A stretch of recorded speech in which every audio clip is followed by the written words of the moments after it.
Hi hello ನಮಸ್ತೆ ಸ್ನೇಹಿತರೆ, big boss ಮಾಜಿ ಸ್ಪರ್ಧಿಗಳಾದ ವಿನಯ್ ಗೌಡ ಹಾಗೂ ರಜತ್ ಕಿಶನ್ ಅವರು ಮಚ್ಚು ಹಿಡಿದು ರೀಲ್ಸ್ ಮಾಡಿದರು. ಅಕ್ರಮ ಶಸ್ತ್ರಾಸ್ತ್ರ ಕಾಯ್ದೆಯಡಿ ಅವರನ್ನು ಅರೆಸ್ಟ್ ಕೂಡ ಮಾಡಲಾಗಿತ್ತು.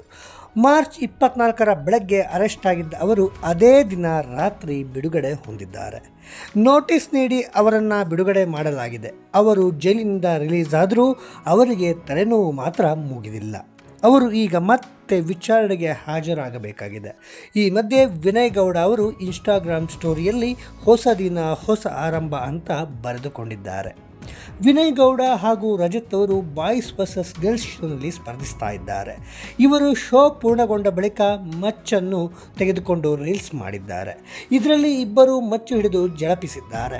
ಇದು ಸೆಟ್ ಪ್ರಾಪರ್ಟಿ ಎಂದು ಕ್ಯಾಪ್ಷನ್ನಲ್ಲಿ ಬರೆಯಲಾಗಿದೆ. ಆದರೂ ಅಲ್ಲಿ ಬಳಕೆ ಆಗಿರೋದು ನಿಜವಾದ ಮಚ್ಚು ಎನ್ನುವ ಆರೋಪ ಇತ್ತು.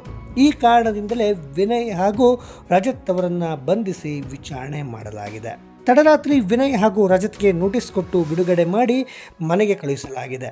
ಇಂದು ಅಂದರೆ ಮಾರ್ಚ್ 25ರಂದು ಬೆಳಗ್ಗೆ 10:30ಕ್ಕೆ ವಿಚಾರಣೆಗೆ ಹಾಜರಾಗಲು ಕೂಡ ಸೂಚಿಸಲಾಗಿದೆ. ಇದರಿಂದ ಅವರಿಗೆ ತಲೆಬಿಸಿ ಸ್ವಲ್ಪ ಜಾಸ್ತಿ ಆಗಿದೆ ಅಂತಲೇ ಹೇಳಬಹುದು. ಸೆಟ್ ಪ್ರಾಪರ್ಟಿ ಎಂದು ರಜತ್ ಹಾಗೂ ವಿನಯ್ ಅವರು ಈ ಮೊದಲೇ ಹೇಳಿದರು. ಆದರೆ ಇದನ್ನು ಪೊಲೀಸರು ನಂಬಲಿಲ್ಲ. ಆ ಬಳಿಕ ಅವರನ್ನು ಬಂಧಿಸಲಾಯಿತು. ಈಗ ಮಚ್ಚನ್ನು ಪೊಲೀಸರಿಗೆ ನೀಡಲಾಗಿದೆ.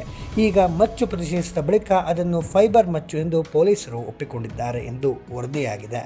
ಇನ್ನು ಮಚ್ಚು ಪರಿಶೀಲನೆಗೆ ಮಧ್ಯರಾತ್ರಿವರೆಗೂ ಸಮಯ ಬೇಕಿತ್ತ ಎಂಬ ಪ್ರಶ್ನೆ ಕೂಡ ಮೂಡಿದೆ. ಈ ಬಗ್ಗೆ ನಿಮ್ಮ ಅಭಿಪ್ರಾಯ ಏನು? ಕಾಮೆಂಟ್ ಮಾಡಿ.